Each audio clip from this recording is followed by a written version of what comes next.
The Hero Association is collapsing under its own arrogance. Episode 6 doesn't just show heroes fighting monsters, it exposes how fragile the entire system is when faced with enemies who've learned to coordinate, strategize, and exploit weaknesses. S-class heroes who've coasted on individual strength are suddenly drowning in battles that require teamwork they've never practiced. Monsters aren't mindless anymore. They're organized, tactical, playing chess while heroes are stuck playing checkers. And then there's Garou, the hero hunter who's become something else entirely. Not quite hero, not quite monster, something in between that's more dangerous than either side wants to admit. His fights this episode aren't about winning or losing, they're about evolution. About pushing limits until the concept of hero and monster stops meaning anything. Meanwhile, Saitama's shopping for groceries, completely oblivious to the carnage unfolding blocks away. That disconnect is comedy and tragedy wrapped together. The one person who could end this conflict instantly doesn't even know it's happening, while everyone else is bleeding out trying to survive an enemy force they underestimated.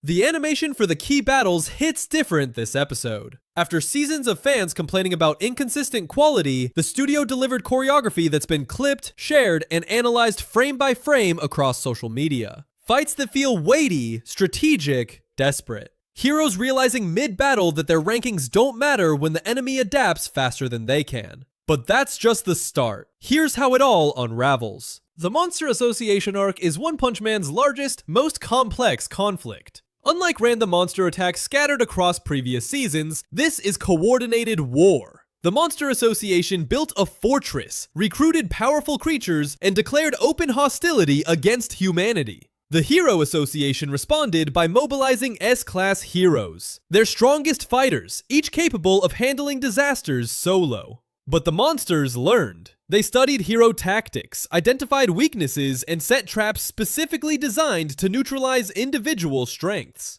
Episode 6 is where that strategy starts working. S-class heroes who've never needed to cooperate are being forced into teamwork situations they're unprepared for. These are people accustomed to being the strongest person in any room, and suddenly they're facing opponents who counter their abilities specifically. The fights aren't about raw power anymore, they're about adaptation, about recognizing when your usual approach won't work and pivoting before you die. Some heroes are learning that lesson in real time, others aren't learning fast enough. Garou's presence complicates everything. He's been hunting heroes for seasons, not to kill them, but to prove a point.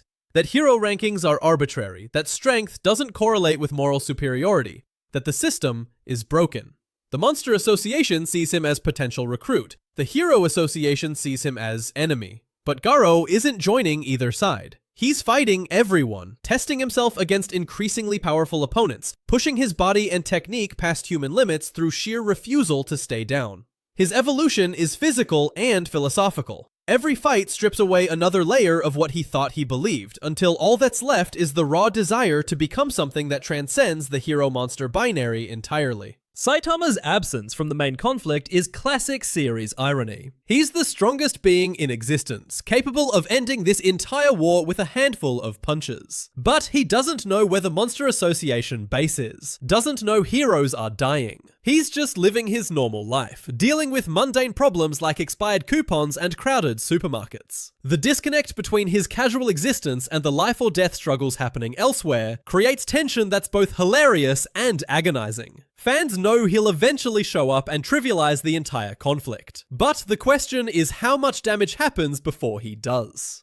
The animation quality discourse matters because One Punch Man's first season set impossible standards. Season 2 disappointed fans with inconsistent sakuga and janky choreography. Season 3 has been fighting to win back trust, and Episode 6 represents a major victory in that battle. The key fight sequences showcase weight, impact, fluid movement, the kind of animation that makes you rewind just to catch details you missed the first time. Social media clips of specific moments are going viral because they finally deliver what fans have been demanding since Season 2 ended. The S-class hero struggles reveal systemic problems in the Hero Association that go beyond just fighting skill. These heroes have been ranked and celebrated as individuals, given no incentive to learn teamwork or develop strategies that don't center themselves. Now they're facing monsters who've specifically prepared for their fighting styles, and individual brilliance isn't enough. Some are adapting, forming impromptu partnerships, covering each other's weaknesses, communicating mid-battle to coordinate attacks. Others are falling back on solo tactics that get them hurt or killed.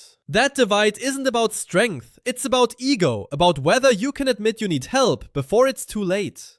The episode doesn't sugarcoat the consequences. Heroes are losing. Badly. And the realization that S-class rank doesn't guarantee survival is spreading panic through the association's forces. Garou's evolution is the philosophical heart of the arc. He started as someone disillusioned with hero culture, someone who saw the hypocrisy and arbitrary nature of hero rankings and decided to expose it through violence. But the more he fights, the more his original motivation gets stripped away. He's not proving points anymore. He's not even fighting for ideology. He's chasing the next level of strength for its own sake, becoming addicted to the feeling of breaking through limits and surviving encounters that should kill him. That transformation from ideologue to pure warrior is terrifying because it removes any predictability. You can't negotiate with someone who's stopped caring about sides. Garou's not hero or monster now, he's force of nature, and everyone in his path is just an obstacle to overcome. The fights showcasing his techniques evolving in real time, adapting to counter his opponent's moves mid-battle, highlight how dangerous he's becoming. Saitama's peripheral presence is simultaneously the show's greatest strength and its most frustrating element for characters within the story. Every viewer knows that if Saitama showed up, the entire conflict would end. That knowledge creates dramatic irony, where we're watching heroes struggle and thinking, just call Saitama, while knowing they can't because they don't know where he is or that he'd even care.